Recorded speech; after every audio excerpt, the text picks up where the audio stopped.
Lab assistant के विद्यार्थी हैं बड़े मासूम और भोले विद्यार्थी हैं। जब से आपका बैच शुरू हुआ है हर बार आपके माइंड में कुछ न कुछ प्रश्न चलते ही रहता है। पहले सर फॉर्म कब आएंगे, एग्ज़ाम डेट कब आएगी। अब सब चीज़ें आ गई, तब विद्यार्थी के मन में ज़्यादातर यही प्रश्न आ रहा है, सर मुझे डर बहुत ज़्यादा लग रहा है। क्या सर मेरा सिलेक्शन हो जाएगा क्या? सर जी सिलेबस कंप्लीट नहीं हुआ, क्या करूं? मॉक टेस्ट दूं या नहीं दूं? साथ साथ में टेस्ट दूं या पढ़ाई करते रहूं? तमाम क्वेश्चन है आपके। देखो लास्ट टाइम में ऐसा कोई विद्यार्थी नहीं है जिसको डर नहीं लगता। डर किसको लगता है? जो वास्तविक रूप से पढ़ाई करता है। नहीं पढ़ने वालों को क्या डर लगेगा? मुझे बताओ, जो लैब असिस्टेंट की तैयारी नहीं करा उसको डर लगेगा क्या किसी बात का? अगर आपको डर लग रहा है तो वास्तव में आपने पढ़ाई की है, पर अब आपको सही दिशा में उस डर का यूटिलाइज करना है। ज़्यादातर विद्यार्थी क्या होते हैं, लास्ट टाइम के अंदर कुछ गलतियां कर देते हैं और उसकी वजह से जितनी भी मेहनत कर रखी है आपकी, वो सारी की सारी मेहनत खराब हो जाती है। चलो आज इस वीडियो के बारे में हम बात करेंगे। मैं गारंटी से कह सकता हूँ कि अगर जो मैं चीज़ें आज बताऊँ तो उसको थोड़ा सा अगर आप ध्यान से सुन लेंगे, ये वीडियो मैं यूट्यूब के ऊपर भी डालूंगा, ठीक है ना, देख लेना। तो अगर थोड़ा सा ध्यान से पढ़ लो आप, तो यहाँ पर आप एक मतलब कहते हैं ना टर्निंग पॉइंट ले लोगे लैब असिस्टेंट के विद्यार्थी सिलेक्शन के लिए, और आपके मन में फिर कोई प्रश्न नहीं रहना चाहिए। अब ज़्यादातर विद्यार्थी का सिलेक्शन नहीं होने का रीज़न क्या है? कोई 1 साल से पढ़ रहा है, 1.5 साल से पढ़ रहा है, फिर भी वो अभी तक सिलेबस पूरा नहीं किया। अगर आपका सिलेबस कंप्लीट नहीं है तो फिर सिलेक्शन कैसे होगा? अब भी तो पॉसिबल है सिलेबस कंप्लीट करना। कोई भी वैकेंसी के अंदर अगर आप सिलेक्शन लेना चाहते हैं तो सबसे पहले उसका सिलेबस कंप्लीट करना चाहिए आपको। अगर किसी विद्यार्थी का किसी कारण वो सिलेबस कंप्लीट नहीं हुआ है तो अभी भी फास्ट तरीके से कर सकता है, शॉर्ट तरीके से कर सकता है। सिलेबस भी करने के बहुत सारे तरीके होते हैं। एक आराम से डीप जाओ, गहरे से गहरे में जाओ। 100 में से 100 मेरिट तो नहीं जाएगी। पास होने के लिए आपको 70-80 अंक चाहिए, तो वो आप ला सकते हो आराम से। अभी भी आप स्पीड से सिलेबस करें तो सब कुछ हो जाता है। ज़्यादातर मैक्सिमम विद्यार्थी का ये प्रश्न आया कि सर सिलेबस मैंने कंप्लीट कर लिया, 1 से 2 बार कर लिया, फिर भी मैं सब कुछ भूल रहा हूँ। अब भूल रहा हूँ, इसका कोई इलाज है क्या सर, वो बताओ। मैंने पढ़ लिया है, अभी हफ्ते भर पहले पढ़ा, आज मेरे दिमाग में नहीं है। ये भूलने की बीमारी बड़ी अजीब होती है। भूल क्यों जाते हो आप? भूलने के पीछे 2-3 रीज़न है, वो मैं बताऊँगा। एक, ज़्यादातर विद्यार्थी क्या होता है कि माइंड के अंदर डर बिठा देता है, मन में एक डर बिठा देता है, और डर हमेशा पराजय स्वीकार करता है। डर बैठ गया मन में, इसका मतलब एक सिलेक्शन से बाहर हो गया। डरा हुआ आदमी कैसे काम करेगा? और डर इस बात का है कि अब मेरे पास टाइम कम है। ज़्यादातर डर किस बात का रहता है कि अब मेरे पास टाइम कम है, मैंने अभी तक टेस्ट दिए या नहीं दिए, इस बात का डर रहता है। तो वो किया हुआ सिलेबस भी धीरे धीरे भूलने लगता है।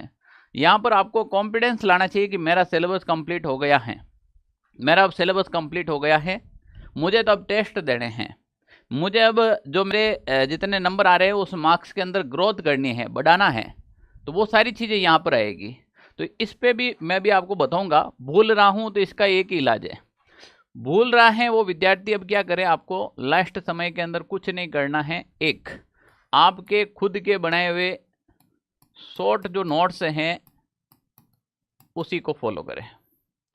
शॉर्ट नोट्स पढ़ेंगे और 1 पेज नोट्स पढ़ने की कोशिश करो।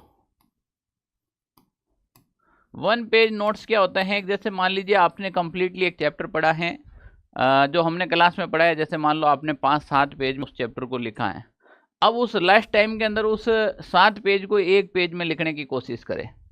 जब आप 1 पेज के अंदर उसको लिख लेंगे तो इसका कीवर्ड लिखेंगे आप, हेल्पिंग वर्ब सारी हटा देंगे, ठीक है ना। केवल क्या लिखेंगे, कीवर्ड लिखेंगे। और कीवर्ड हमेशा माइंड को, यानी कि इसके IQ लेवल भी तेज रहता है और वो लंबे समय तक याद रहता है, ठीक है ना। तो यहाँ पर अब आपको क्या करना है, कीवर्ड याद रखना है, केवल कीवर्ड, यानी कि पूरे एक चैप्टर को 1 पेज में समेटने की कोशिश करो, फिर आप नहीं भूलोगे जो भूल रहे हैं। दिमाग को हमेशा पॉजिटिव रखा जाए। रही बात टेस्ट की, लास्ट समय के अंदर टेस्ट देना बहुत ज़रूरी है। जितना आप टेस्ट देंगे, जैसे मान लीजिए आपका जो पेपर होता है लैब असिस्टेंट साइंस वाले विद्यार्थियों का होता है 400 मार्क्स का पेपर होता है, और ज्योग्राफी वालों के 300 मार्क्स का पेपर होता है। आपने कोई टेस्ट दिया और आपके लगभग मान लीजिए 210 नंबर ही आए, कोई बात नहीं। इसमें मान लीजिए आपके 300 या लगभग 280 नंबर ही आए। अब पहले मॉडल पेपर के अंदर या पहले टेस्ट के अंदर अगर आपके इतने ही मार्क्स आ रहे हैं, आपने लगातार इसको देना शुरू कर दिया, ये 210 से बढ़कर आपका स्कोर अगर 240 के पास आ गया, अब आपके माइंड में एक चीज़ आ जाती है कि अब मेरे 240 यहाँ आ रहे हैं तो एग्जाम के अंदर भी लगभग मेरे 230 से 250 के बीच में प्रश्न होंगे। आपको पता है अभ्यास जरूरी है। एक आर्मी के अंदर जो भी विद्यार्थी जाता है, आपको पता है वो ग्राउंड से पहले बाहर के ग्राउंड में पूरा अपना टाइमिंग निकालता है कि मैं यहाँ पर रनिंग मेरे इतने टाइम में कंप्लीट कर लेता हूँ, इसका मतलब मैं ग्राउंड में भी कर लूँगा। ये कॉन्सेप्ट यहाँ पर भी लागू होता है। अगर आप लगातार टेस्ट देंगे और यहाँ पर आप अपना स्कोर बढ़ा देंगे तो आप आपका जो दिमाग होगा, माइंड होगा, उसके अंदर एक चीज़ आएगी, आप एक रिलैक्स महसूस करेंगे कि नहीं अब मेरे इतने आ रहे हैं, इसका मतलब मेरा पेपर अच्छा जाएगा। और ये हमेशा 5-7 नंबर बढ़ाएगा, घटाएगा नहीं, ठीक है ना। अब लास्ट टाइम के अंदर क्या करें, आप सिलेबस को लिमिट कर दें। समय कम है, अब आपके पास 9 मई को एग्ज़ाम है और 9 मई को है, तो अब आपको जो सिलेबस है आपका, उस सिलेबस को लिमिट कर दे। ज़रूरी नहीं है कि अब पूरा सिलेबस पढ़ना है। जो चीज़ें एग्ज़ाम में पूछी जा रही हैं, अब सर हमें कैसे पता चलेगा पूछी जा रही है? पिछला पेपर देखो, तो जो जिस टॉपिक से पूछा गया है, जो टॉपिक आपको आ रहा है, उसी टॉपिक को ज़्यादा रिवाइज करें। जो अब आज तक नहीं पढ़ी हैं और आपको समझ में नहीं आ रही है, तो उसमें ज़्यादा भागने की कोशिश नहीं करें। आप एवरेज नंबर लाने की बात करें। यहाँ पर 240 की बात की ना, ऊपर के नंबर छोड़ ही रहे, अपन छोड़ रहे ना, तो यहाँ पर अब आप क्या करें, सिलेबस को लिमिट कर दे, ज़्यादा इधर उधर का नहीं पढ़े। मैं हमेशा कहता हूँ कम समय का टारगेट लो। आप क्या कर ले, तो 30 दिन बचे, अब बचे हुए 30 दिनों के अंदर 12 घंटा पढ़ूंगा, ये इतने पढ़ूंगा, ये इतने पढ़ूंगा। अरे भाई आज की सोच, कल किसने देखा क्या कल किसी ने? आज का टारगेट लो कि मुझे आज क्या करना है। मैं तो कहता हूं पर घंटे का लो कि मुझे अगले 4 घंटे में क्या करना है, मुझे आज एक दिन के अंदर क्या करना है, ठीक है ना, या फिर मुझे एक हफ्ते के अंदर क्या करना है। छोटे छोटे टारगेट हमेशा पूरे हो जाते हैं। जो भी विद्यार्थी छोटे टारगेट लेता है ना, वो हमेशा कंप्लीट कर लेता है। यहाँ पर ध्यान रखना आपको। हमने देखा है एग्जाम के अंदर अभी फिलहाल का जो ट्रेंड देखा जाए, 30 से 40% जो क्वेश्चन हैं वो नए पैटर्न पर आधारित हैं। प्रश्न तो वही है, क्वेश्चन की लैंग्वेज घुमाई जा रही है, क्वेश्चन को थोड़ा सा टफेस्ट बनाया जा रहा है। अब 30 से 40% हैं, इसमें आपको थोड़ी सी यहाँ पर प्रैक्टिस करनी पड़ेगी। जैसे कथन निष्कर्ष वाले आ रहे हैं, सत्य असत्य वाले आ रहे हैं, क्रॉस मिलान वाले प्रश्न आ रहे हैं, और ऐसे प्रश्न वो विद्यार्थी कर सकता है जिसका कॉन्सेप्ट क्लियर है, ठीक है ना, कॉन्सेप्ट बेस्ड का। अगर इन प्रश्नों को लास्ट टाइम के अंदर थोड़ा सा अगर आप फोकस करेंगे तो निश्चित रूप से आपका स्कोर 100% यहाँ पर और ग्रोथ होगा। तो कुछ नहीं करना है, माइंड रिलैक्स रखना है, आराम से, ज़्यादा भागा दौड़ करने की आवश्यकता नहीं है। फेल होने के मुख्य कारण हैं वो मैं आपको बता देता हूँ। लास्ट टाइम के अंदर जो फेल होते हैं इसका मुख्य कारण है, एक विद्यार्थी अब क्या करेगा, लास्ट टाइम के अंदर यूट्यूब के ऊपर बहुत सारे टीचर क्लासेस डालेंगे, अब वो भागना शुरू करेगा। आज इनकी मैराथन देख लूँ, आज इनकी क्लास देख लूँ, आज इनकी टेस्ट सीरीज देख लूँ, आज उन सर के नोट्स लेके जो, वो तुम्हारे फेल का मुख्य कारण है।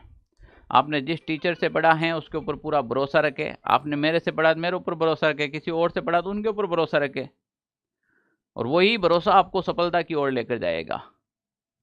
वही भरोसा, ठीक है ना। रात भर जागना बंद करो, ठीक है ना। जो रेगुलर आपका शेड्यूल है उसी शेड्यूल को फॉलो करते हुए आगे अगर आप पढ़ेंगे तो निश्चित रूप से सफलता होगी। लास्ट टाइम में नेगेटिव लोगों से दूर रहना चाहिए।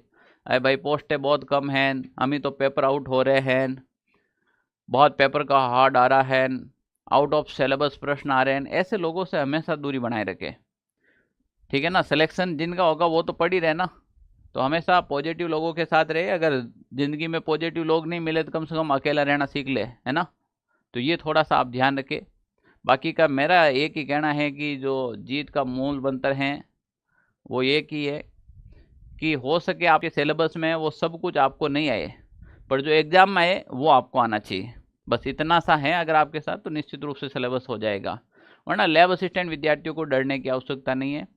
एक काफ़ी विद्यार्थी ज़्यादा ये प्रश्न करे, सर नेगेटिव मार्किंग से कैसे बचे, तुक्का लगाए कि नहीं लगाए। देखो नेगेटिव मार्किंग तो हमेशा आपको बैक में ही लेके जाती है। तो विद्यार्थी ये सोचता है कि मैं इतने अटेंड कर लूँ, नहीं आ रहा है, उसमें से 2-3 राइट हो गया मेरा काम हो जाएगा, नहीं होता है, ठीक है ना। भाग्य सबका साथ नहीं होता है। तो हमेशा नेगेटिव मार्किंग से बचने का प्रयास करें। जिसमें आप 70% श्योर है, केवल 30% रिस्की है, वही उसी प्रश्न को अटेंड करना चाहिए। और आप क्या होता है 20% श्योर होते हैं, 80% रिस्क मामला होता है, उसमें हाथ डाल देते हो, ठीक है ना। तो ऐसा नहीं करें, नेगेटिव मार्किंग कम से कम करना है। अगर आप चाहेंगे कि नेगेटिव मार्किंग से क्या बचे, कैसे बचे, तो इसके ऊपर भी मैं एक वीडियो डाल दूंगा, आप कमेंट करना जो भी ऑनलाइन देख रहे हैं उनके लिए।